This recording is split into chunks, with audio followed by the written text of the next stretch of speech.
very warm welcome to all of you to the opening activities of the International Media Center here at Bharat Mandapam, Pragati Maidan. We are delighted that there is such a large turnout of media from India and across the world. Your presence here is testimony to that. From tomorrow morning, we have one of the very important activities of the G20 at this G20 Summit being hosted by Prime Minister Shri Narendra Modi.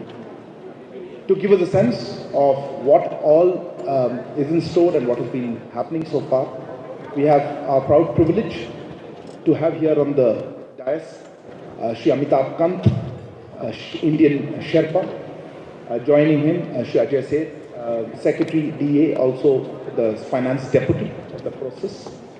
Next to him, Shri Harshvardhan Shringla, Chief Coordinator of the G20, and on my left, Shri Vinay Kwatra, Foreign Secretary.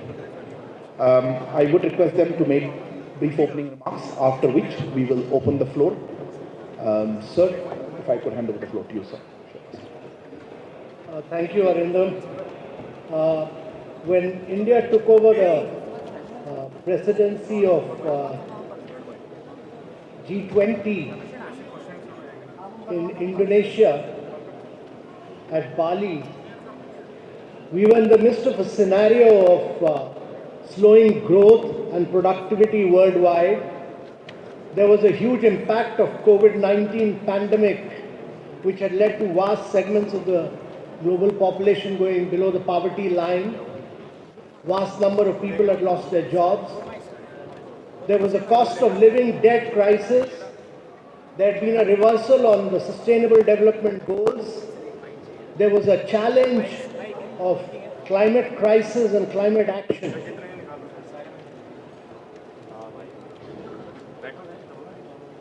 At that point, India felt that we should start our presidency with the theme of Vasudev Kutumbakam. That is, the world is one family. We are one earth, one family, and we should have one future. And the Prime Minister, who's the leader of G20 from India, and I act as his Sherpa, he said that our presidency, India's presidency, should actually be inclusive, it should be ambitious, it should be decisive, and it should be action-oriented. And these are the four principles on which we have worked. And I can assure you that we have lived up to his vision of being inclusive, ambitious, action-oriented, and very, very decisive during our presidency. During this presidency, we had some broad priorities with which we started. And these priorities were very critical for the global world. First of which, that at a point of time when the 1/3 of the world is facing a recession, we should drive bold, sustainable, strong, and inclusive growth. The second key priority for us was to have accelerated sustainable development goals, because only 12 of the 169 SDGs are on track, and we are way behind the schedule. We are midway at the 2030 action point, but we are way behind, and therefore accelerating SDGs, improving learning outcomes, health outcomes, nutrition, all these were very critical for India's presidency. Thirdly, we wanted the world to take the lead on green development in the context of climate action and climate finance. And there were several components of this which we wanted to drive, and therefore green development, climate action, climate finance was our third priority. And because both SDGs and climate action require finance, particularly for developing and emerging markets in the global south, it was critical that we focus on multilateral institutions of the 21st century, how to redesign and reform them. And our view was that Global South, developing countries, emerging markets, which has been a very, very key component of India's presidency, must be able to get long-term financing and must be able to use new instruments for financing to drive both SDG and climate finance. So, the fifth priority of India's presidency was that we must have technological development and digital public infrastructure. Because if we have to lift vast segments of the population, if we have to make a difference to the global south, technology will be the key driver. And most of the innovations in the world have come from the big tech in the West, and even in China they've come from big tech. But India has created a very unique model of digital public infrastructure, which is open source, open API, is interoperable, and has enabled digital identity for every citizen, has enabled bank account for every citizen, has enabled everyone to do fast payments, has enabled everyone to improve learning outcomes and health outcomes. And during the COVID, we were able to do 2.2 billion COVID vaccinations. And therefore, technological development and how to use digital public infrastructure to drive growth, when 4 billion people of the world do not have digital identity, about 3 billion people do not have bank accounts, and over 133 countries do not have fast payments. That was critical from India's priorities perspective. And the last key priority which the Prime Minister elucidated and which he felt very strongly about was women-led development, to bring women empowerment and gender equality. So these have been the 6 key priorities of India on which we have worked. We started our presidency on which the Foreign Secretary will talk about, with a meeting of the Voice of the Global South. We got the perspective of 125 leaders, and then we remained focused on the perspective of the Global South and the requirements of the developing countries. And the New Delhi Leaders' Declaration, which many of you will see post the summit, you will see it as a voice of the Global South and the developing countries. No document in the world would have such a strong voice for the Global South and the developing countries as the New Delhi Leaders' Declaration. And therefore, the Prime Minister's vision of India's G20 presidency being a very inclusive presidency has been our aim. There's been a huge scale and reach of India's presidency. There have been 19 G20 countries and EUs, and the EU, that means 20, 9 special invitee countries. There have been 3 regional organizations. There have been 11 international organizations who participated in all the 220 meetings that took place in India.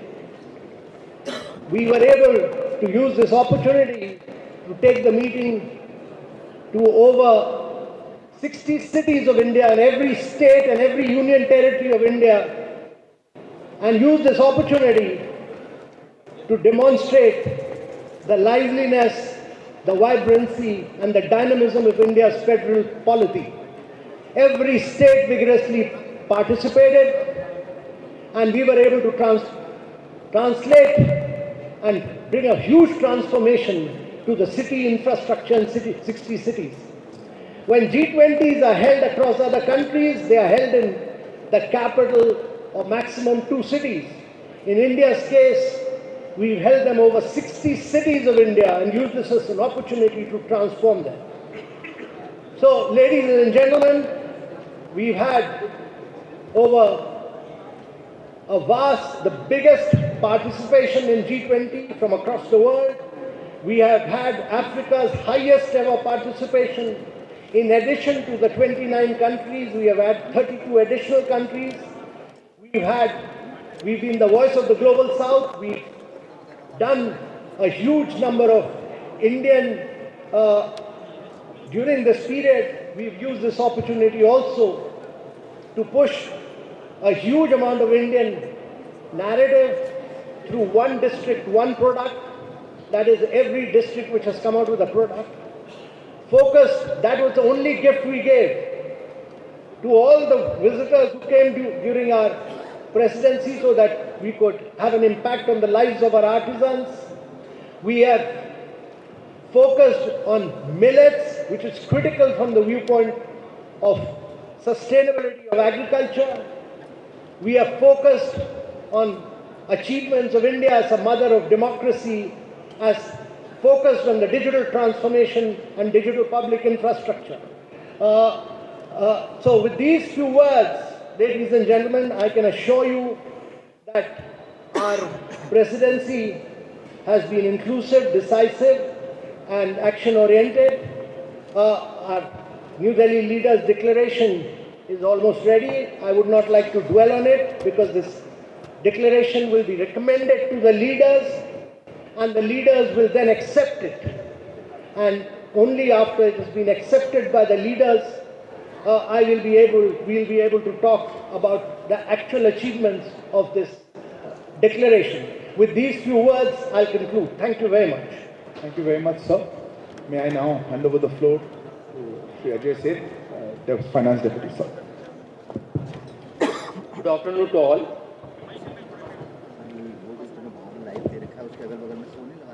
Let me share some of the priorities which the finance-related work handled during the course of the presidency. Under the leadership of our Prime Minister, Shri Narendra Modi, the focus and the vision of India G20 presidency has been to bring focus to the global discourse, to issues which make a difference to people's lives, lead to actionable, decidable, sustainable and inclusive growth, and empower the global growth. Keeping that vision in mind, the priorities which were set and endorsed by finance ministers and governors in February in their first meeting in Bangalore. Some of them were how to strengthen multilateral development banks for challenges of 21st century. Similar manner, how to support strong, sustainable, balanced and inclusive growth in the midst of the current challenges which the world is facing. In the same way, how to manage the debt vulnerabilities which several countries are facing. Yet another priority was that how the technology can be used for financial inclusion, for productivity gains, for efficiency, for private sector. Similarly, how the new potentials of technology, such as blockchain or crypto, can be beneficial, and yet how to build a policy discourse, the policy approaches, and what set of regulation building consensus around that. So these were some of the priorities, and during the course of the year, in more than 25 meetings of various working groups, ministers, deputies, these have been deliberated with very intense efforts. And one unique feature of the work has been, I'll put it rather, two big elements, two big differences. One was to go beyond the structured meetings and arrange almost 40 seminars, side events, symposiums, inviting domestic as well as global experts and generating a very intense discussion to find a robust way forward. In a similar vein, how to generate the local connect, Jan Bhagidari. Almost 40 events were done on issues which are relevant to people's lives. Based on these deliberations over the course of the year, these recommendations have now been placed for consideration of the leaders. They would be discussing it over the course of next 2 days, and then we will have definite outcomes and we will all share with you. Thank you. Thank you very much, sir. May I request Shri Harshvardhan Shringla, Chief Coordinator, sir. Namaskar and good afternoon. The focus press conference is on the G20 New Delhi Summit. But since many of our media friends have joined us only today, I'll briefly begin by taking you through our presidency journey. As you know, we assumed the presidency of the G20 on the 1st of December last year, and we will conclude our presidency on the 30th of November this year. During the course of our presidency, we would have hosted over 220 G20 meetings in 60 different cities across the length and breadth of our country. In keeping with the Prime Minister's vision of a pan-Indian G20, we will have hosted one G20 meeting in at least one G20 meeting in every state and union territory of India. And to my mind, that is the finest example of cooperative federalism that we can see. Now, the effort has been, of course, to take the G20 down to the grassroots level through a process that we call Jan Bhagidari, which is a people's participation movement. And whether it is through the G20 University Connect or the G20 Model School or quiz, essay and painting competitions and festivals, the G20 has been popularized and taken down to the grassroots levels in our country. We've also looked at the G20 as an opportunity to highlight and showcase India's rich cultural heritage and diversity and our tourism potential. And in that context, we have hosted over 300 cultural events with the participation of over 18,000 of our cultural artists and exponents. Of course, we have also made our presidency an inclusive one. Sherpa has already mentioned that we've had very significant participation from the global south and from Africa. We would have received a total of about 100,000 visitors for our G20 presidency from over 125 nationalities. And for many of them, this has been the discovery of a new India. And I think that has been very significant from their point of view. Clearly, the G20 presidency will bring economic benefits to our country and to our citizens, and that's also been a very important objective. Now, when you organize such a huge exercise, an unprecedented and uniquely Indian presidency, you do need an organizational base. And we have started on the organization and planning of the G20 as early as the beginning of last year, 1.5 years before today's eve of the summit. We have set up the G20 Secretariat. In this process, it has been a whole of government approach and a whole of nation approach. And every single Indian citizen has been involved in that effort. And it's very important to note that about 15 million of our citizens have been directly involved in the participation of some G20 event or the other across our country. So in that organizational endeavor, we've had guidance from the Prime Minister himself, from Cabinet Ministers. There is a coordination committee which has been set up under the Principal Secretary to the Prime Minister, which includes the NSA, which includes Cabinet Secretaries, Senior Secretaries, Sherpa and all of us here. And this committee has been meeting regularly. It's met at least 9 times formally, many times informally, and has provided extensive guidance on every aspect and overseen every aspect of the presidency's organization and management. So I think that was important. Now, on the summit itself, of course, Foreign Secretary and Sherpa will take you through the program elements, but it's important for you to know what else is there and what are the activities and exhibitions and other events which are within the Bharat Mandapam, within the G20 Summit complex. Of course, the media center is one that you have seen. Both halls 4 and 5 have been earmarked for the media center. We expect to host between 2 and 3,000 international and domestic media here. It will be a state-of-the-art media center with over 1,300 workstations, high-speed internet, and Additional Secretary XP would have communicated to you the other aspects of this media center. There is an emphasis on the cultural aspects of our presidency as well. There is a very unique exhibition which is called the Cultural Corridor, which will be on display at the convention center. This involves the display of cultural artifacts and objects from different countries, both tangible and intangible heritage, but also natural heritage. So this has some very, very interesting exhibits, which the details of which will be available. We also have an immersive display, which has, again, some of the best illustrations of every country that is a part of our G20 presidency. And all of this, again, is at the convention center. There's a democracy cube, which is also there. And what we will certainly do is that we'll make this available, we'll make this open to the media and the public after we finish the immediate summit. And this would be a very interesting exhibition to see. Besides that, we have the Mother of Democracy exhibition. India is the largest democracy, vibrant democracy over the ages, has arranged an exhibition which would be essentially narrating the 7,000-year tradition of democracy in our country from the ancient to the modern. There will be 26 interactive panels which would be available in all of the G20 languages. There are apparently 16 languages in which this will be available. There is also a bronze replica of a girl from the Sindhu Saraswati era, 2,500 to 3,500 years before.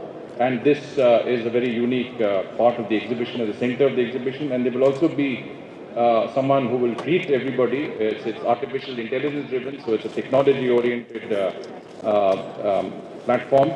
And of course, the person who will greet will also provide an introduction to India's age-old democratic tradition, languages. You are also aware that we will have, at the time of the dinner that will be hosted tomorrow by our president, there will be a musical ensemble which will play in the background. This, of course, will represent, again, musicians from all parts of our country, but it will also include musical traditions of every nature, whether it's Hindustani, Carnatic, folk. Of music in our country will be covered by the 77 musicians, who would also include young students,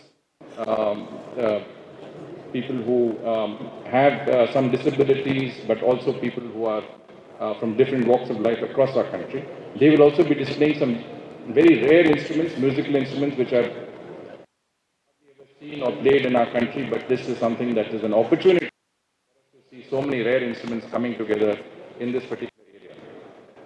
Now, there will be a strong emphasis on technology, especially technology that is linked to public, digital public infrastructure, and in exhibitions at the media center. If you enter the foyer of the media center, you will see a display by our Ministry of Information Technology, which is basically a digital India experience zone. We'll have the display of all of the mobile apps and the platforms under which we have arranged to deliver development to the grassroots levels in India, right from Aadhaar to UPI, and this entire India stack will be available. And if any of you do fall sick for any medical issues, please ensure that you go and connect with eSanjeevani, a digital platform that will have a doctor advise you immediately on the spot. Similarly, we have a Reserve Bank of India Innovation Hub, which is again in the media center. And this Innovation Hub will display technologies that fintech, which has not yet been introduced to the public domain. These are still in the pilot stages. One of them, through which even international media who are here, who don't have bank accounts in India, will be able to get some money in their mobile wallets and will be able to use that digitally to buy products in our crafts mela, which will be in the adjoining hall, hall number 3. And this crafts mela will also, each stall of the crafts mela, which represents a different state or union territory of India, displaying, as Sherpa mentioned, the ODOP products and geographical indicator products, will have a QR code compatible with your mobile wallet, the digital currency, and with the UPI. We will also have a frictionless credit display, which basically again is a cutting edge technology under which any credit to be given, say, to our farmers, the information relating to that would be immediately available on your mobile phone or your iPad, from the land records to your Aadhaar to your previous credit history. And this will enable credit to be given within a few minutes of time with each of the farmers. And so from that point of view, I think we also have, I hope all of you have downloaded our digital app, the G20 India digital app, which is again a state-of-the-art app, which enables you to get this in any language in the G20. You can get it in Portuguese, in German, in Japanese. And this will also enable you to talk to anybody who doesn't understand your language, say from Hindi to Japanese or from Portuguese to German. It will be instant conversation through the app. You can navigate from one part of the Bharat Mandapam to any other part of this complex. It will enable you to get there without a problem. And any information that you may need on our presidency, on the G20, on India, UPI, any aspects of this is available. And of course, if you feel like a yoga break, that's also there on our app. So I'll stop here. I'm sure there are many other things, but we will stop. Thank you. Thank you very much, sir. May I hand over to Foreign Secretary Vinay Kwatra. Thank you very much, and good afternoon to friends from the media, both domestic and international. I have 6 brief points to make, besides what has already been shared by my colleagues, senior colleagues, Sherpa, Chief Coordinator and Secretary, Department of Economic Affairs. Point number first, if you really want to get a sense of India's vision, priorities and approach to the G20 presidency, I would encourage all of you to read the op-ed that the Honorable Prime Minister of India has written yesterday. It captures, it distilled a sense of how India envisions and looks at the ongoing G20 presidency of India. 2, the coming together of the 41 heads of delegations, heads of state, government, heads of international organization in India starting yesterday is under Prime Minister's personal leadership and direction. It is essentially a celebration of the coming together of the G20 family. And as our Sherpa mentioned earlier, it's the largest ever participation of the Global South in India. 3, whether it concerns India's national priorities with regard to G20 or the priorities of G20 countries as a collective, as also the concerns and interests of the Global South. The specifics of the agenda which the Sherpa and the Department of Economic Affairs Secretary mentioned, they have been structured in a most inclusive and the harmonious concepts of one earth, one family, one future. 4, very briefly with regard to the program of the G20 summit. The summit official conference program is structured around 2 sessions. First one earth starting tomorrow morning, one family tomorrow afternoon, and one future in the morning of the 10th. Besides 3 sessions of the conference, there would also be a couple of sideline events which are currently being structured involving India and other heads of the state who are visiting us here. 3rd, a dinner by the Honorable President of India tomorrow. 4th, a visit to the... Sit down. Thank you.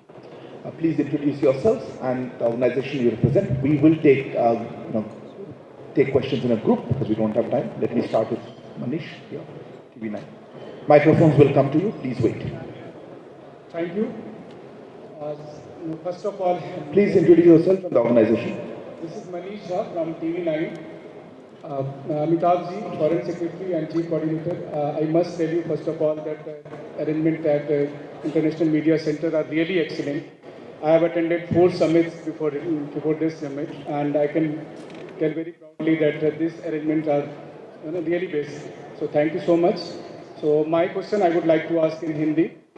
Amitabh ji, लगातार आप लोग joint declaration को लेकर लगे हुए थे, बहुत मेहनत कर रहे थे। आपने हिंट भी किया है कि ज्वाइंट डिक्लेरेशन आएगा और बहुत अलग तरीके से, बहुत खास होगा। लेकिन खबरें ये भी आ रही थी कि चीन की तरफ से हर मीटिंग में ज्वाइंट डिक्लेरेशन में कोई कंसेंसस ना हो, इसके लिए कोशिश की जा रही थी। कभी वसुधैव कुटुंबकम के नाम पर, कभी किसी और की लैंग्वेज जो है संस्कृत में क्यों है। तो किस तरह की जर्नी रही, अगर आप इसको शेयर कर सकें, क्योंकि हर जर्नलिस्ट यही पूछ रहा है ज्वाइंट डिक्लेरेशन आएगा या नहीं आएगा, अगर आएगा तो कैसे आएगा। Yashi, yeah.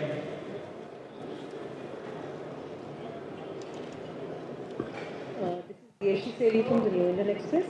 I'd like to know, Yeshi Seli from the New Indian Express. I'd like to know who's representing African Union. Is it Pragati for the G20? And is the G20 officially going to be Yashi, you're not audible. Could you repeat again? Can you hear me now? Yeah. So this is Yeshi Seli from the New Indian Express. I'd like to know who's representing the African Union for the summit, and is the G20 officially going to be called G21 after the conclusion of the summit? Okay. Siddhant?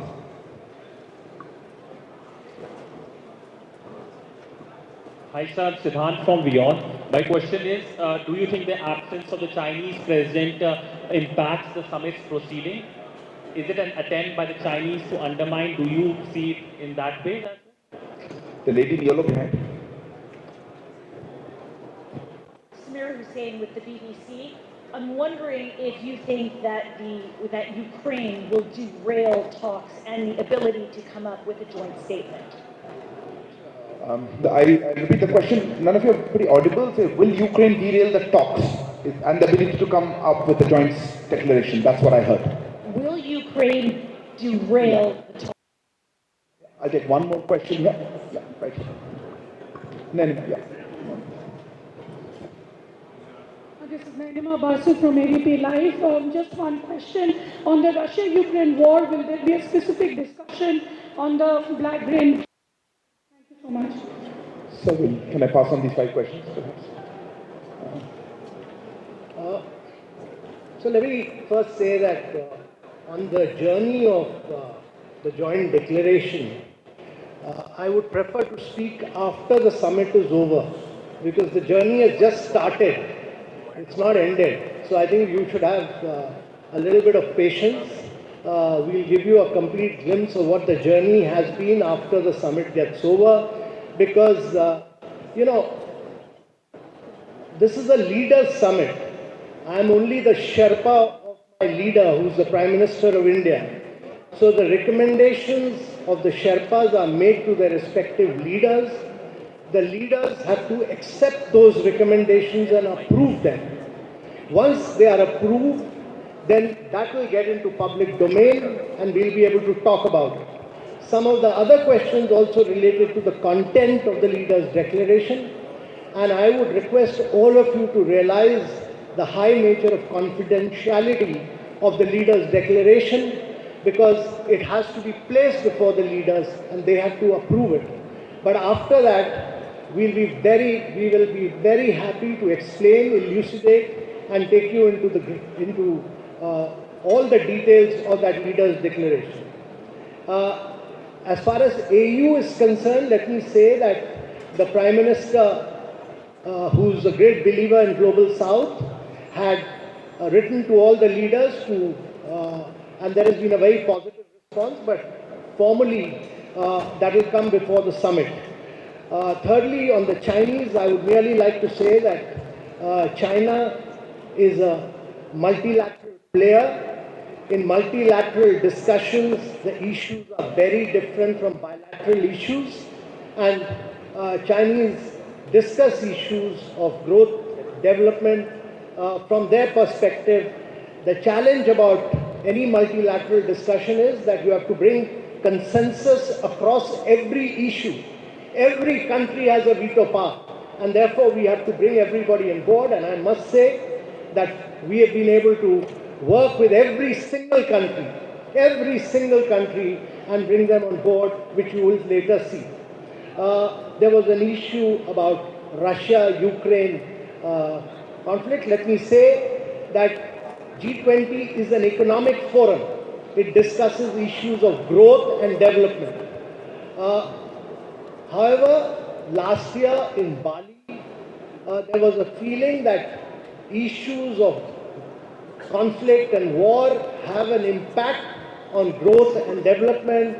So food, fuel and fertilizer get impacted, and therefore that issue was discussed. And this year also, as a consequence of the challenge of growth and development and implementation of SDG, that issue has been discussed at great length, and we will talk about it once the leaders' summit is over, because whatever we discuss will have to be first discussed by the leaders, and they will have to take a formal decision on that. And then after that has been decided, I'll be free to speak to you at great length on this issue. Foreign Secretary, sir, would you like to say anything on these issues? Nothing much to add except to the questions which was asked with regard to the presence or absence of leaders. I think External Affairs Ministers of India has already spoken on that issue, and I think that statement stands for itself. Thank you. I'll open the floor for the next round of questions. I saw a hand here. Yeah, please.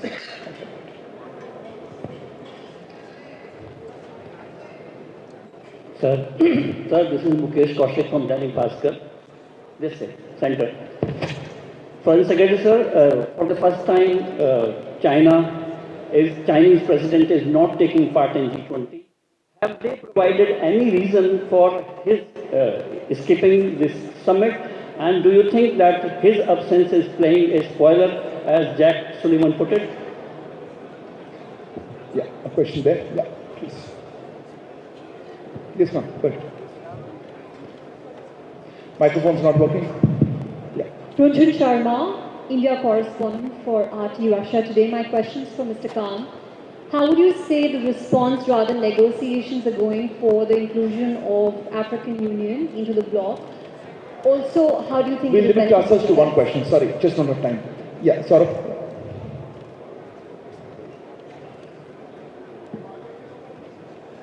Good afternoon, everyone. This is Saurabh Shukla. I'm Editor-in-Chief of News Mobile.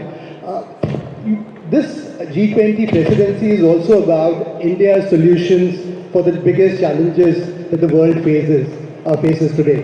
What are the three big takeaways that you expect from the leaders' summit?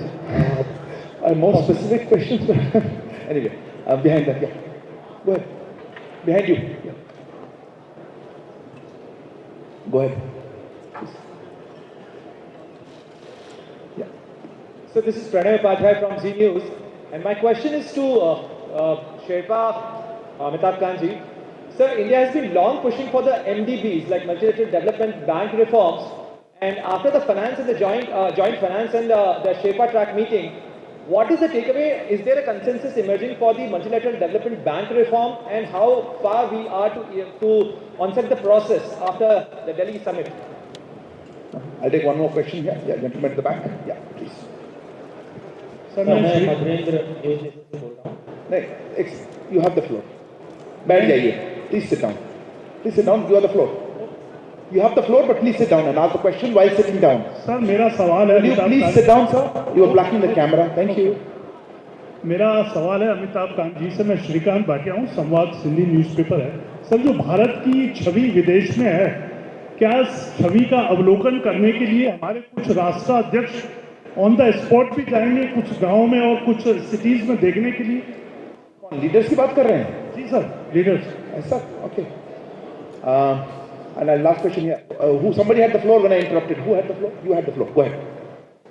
Hi sir, my name is Ashok Raj from ANI. I have a question regarding to this event. My question addressed to Mr. Singla ji.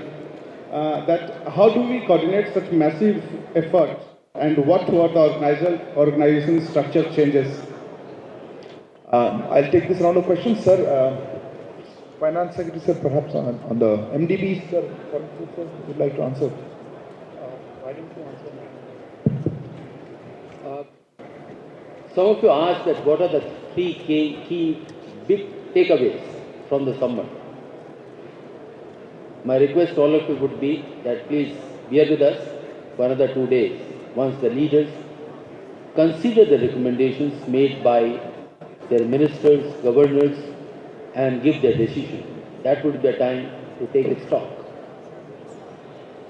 that what have been the big takeaways as far as MDB reforms are concerned, both on strengthening multilateral development banks as well as other institutions, strengthening them like IMF.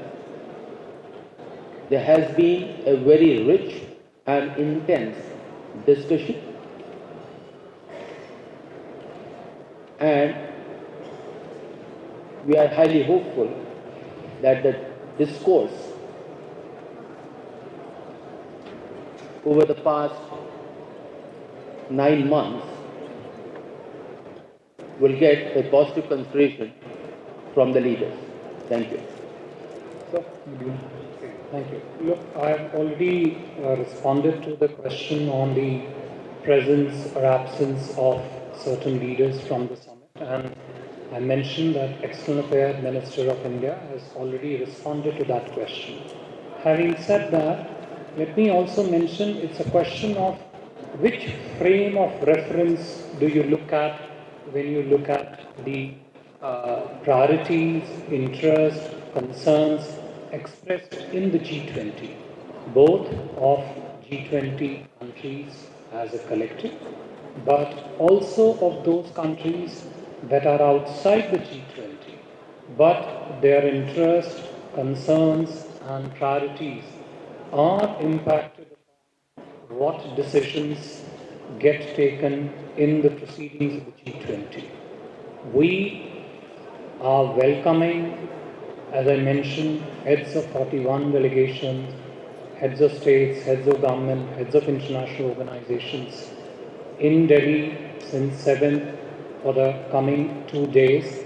And our focus is, as Sherpa said earlier, to drive a consensus on priorities of the G20, how to structure in the priorities and interests of the Global South into the G20 discussions, and how to bring together the leaders of the G20 and the leaders of the invited guest countries around that particular agenda.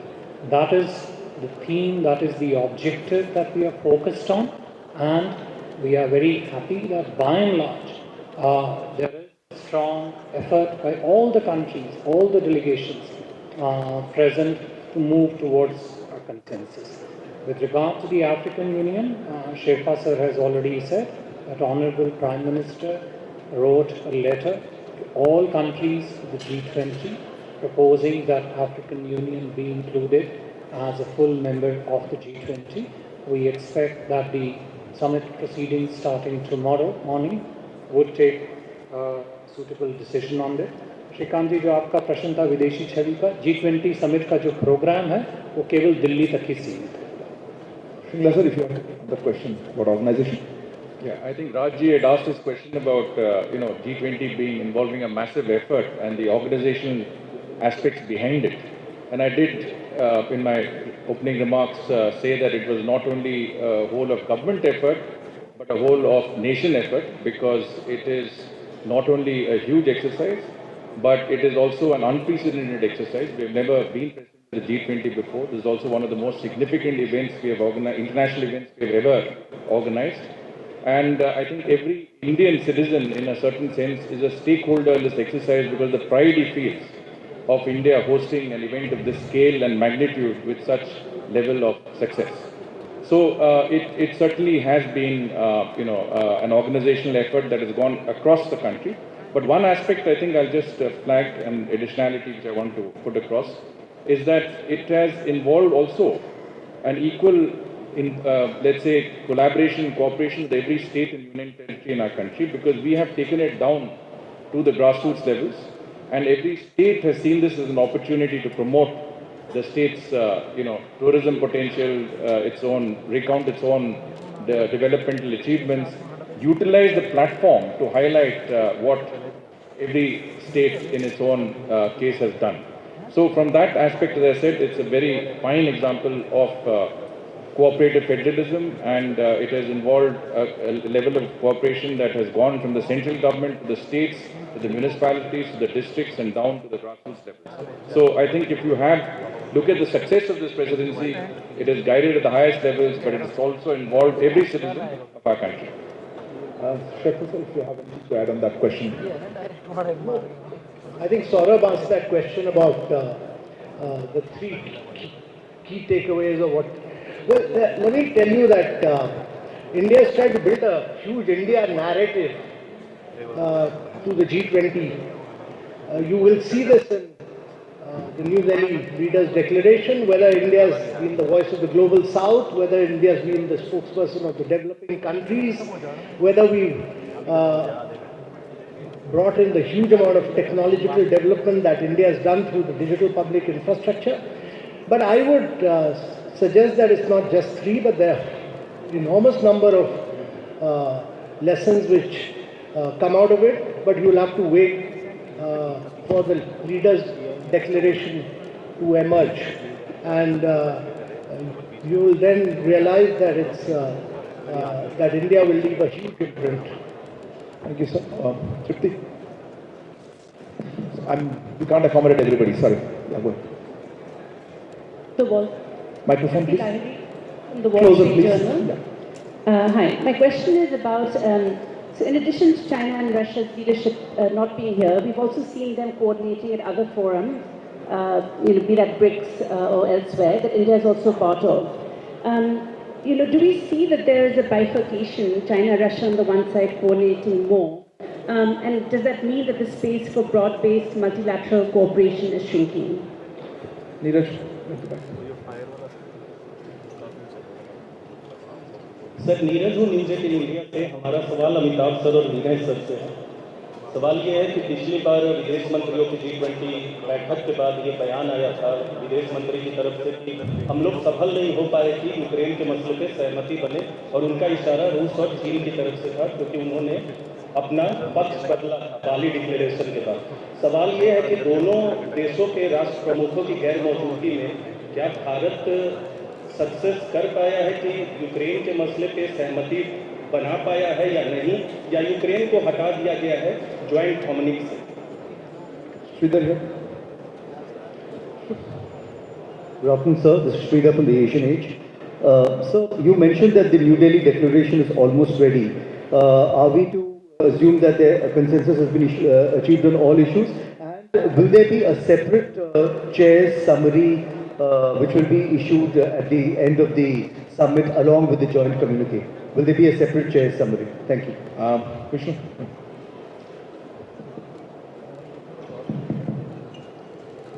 Good afternoon, Vishnu Shok from NDTV. There's a World Bank report which has come out, which has praised India's public infrastructure.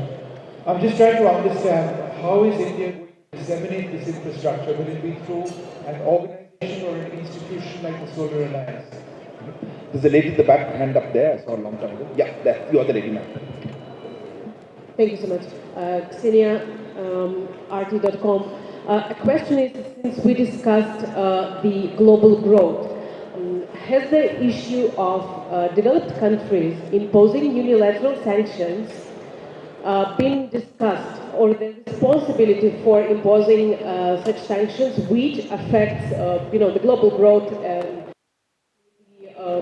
the undeveloped countries? Has this been discussed as well, and will this figure in the community? Question here, yeah, you.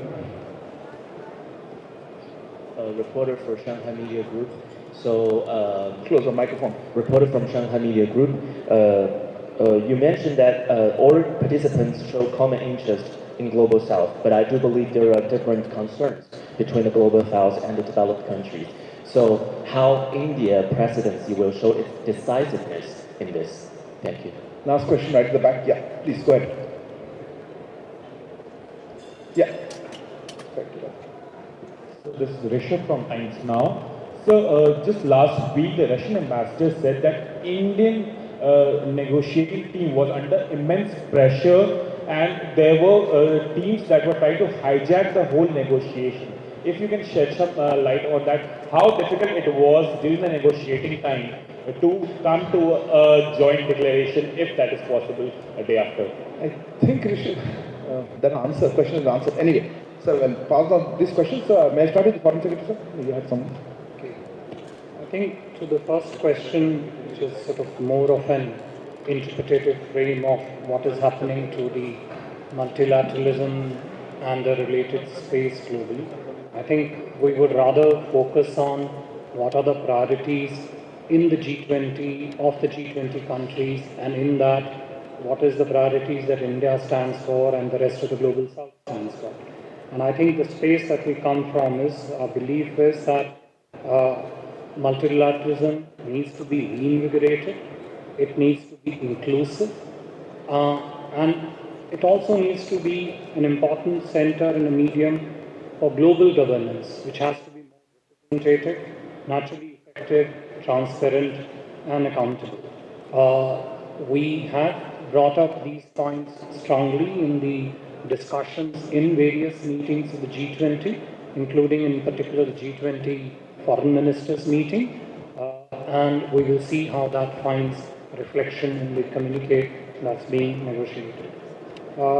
Neeraj, जो आपका प्रश्न था, देखिए, मैं इसमें सिर्फ इतना ही कहना चाहूँगा कि भारत की प्रधानमंत्री मोदी की अध्यक्षता में यही अपेक्षा है कि G20 के सभी सदस्य देश मिलकर एक कंसेंसस की तरफ अग्रसर होंगे, अग्रसर हैं, और G20 की समिट की समाप्ति के उपरांत हम ये अपेक्षा रखते हैं, अभिलाषा रखते हैं कि एक कंसेंसस के माध्यम के द्वारा कम्युनिके की जो है आउटकम होगा.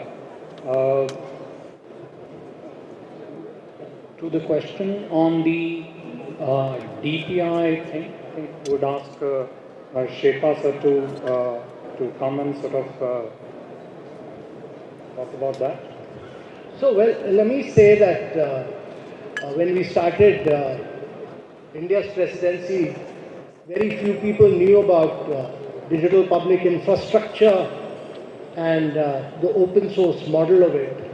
This has been extensively taken forward by both the finance track and the Sherpa track in a very vigorous manner. And today's India's digital public infrastructure has been broadly accepted that this is the way to bring in financial inclusion, this is the way to do fast payments, this is the way to drive tech innovation of the future. And I think one of our great achievements, somebody had asked about key takeaways, while we are not talking at this stage about achievements, but I think one of the key takeaways of India's presidency is that the world acknowledges that India has truly revolutionized technology through the digital public infrastructure, which is a unique model.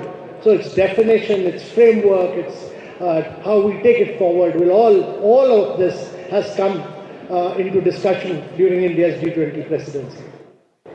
Okay, thank you. So the couple of other questions, yeah. So just to, I think one on Vishnu's question about how would the digital public infrastructure get expanded, develop strong externalities outside India and also, of course, within India. I think that is something which remains a very strong, robust, and an ongoing effort of the entire government of India and various departments. There are multiple lines of effort to ensure that DPI not only expands and spreads across various economic ecosystems within India, but also develops a huge value proposition for governance, for transparency, for financial inclusion internationally. And as I said, there are several strands and lines of effort which are underway. I think there was a question with regard to, the differences of priorities of global south and the industrial economies. Yes, that is a fact that industrial economies come from a very vastly different economic base, social base, and the global south comes from a different economic base. But this is not to say that the priorities, interests, and the concerns of the global south are not relevant in the context of the G20. I think if anything, they are perhaps central to the to the effectiveness, the functioning, and the successful outcome of the G20 modalities. So yes, those are different perspectives of the two respective, I would say, segments of economy, but they both have a very important interface when it comes to the deliberations of the G20. And as I said early on, India and Prime Minister Modi himself have been in the forefront about speaking on the priorities of the Global South. More importantly, why and how those priorities could be structured in to the agenda and the discussions of the G20. Thank you. Thank you very much for joining us. We're just completely out of time. Thank you to members on the dais. Thank you all for joining us here. We will now see you on Sunday for the end of Presidency Presser. Thank you.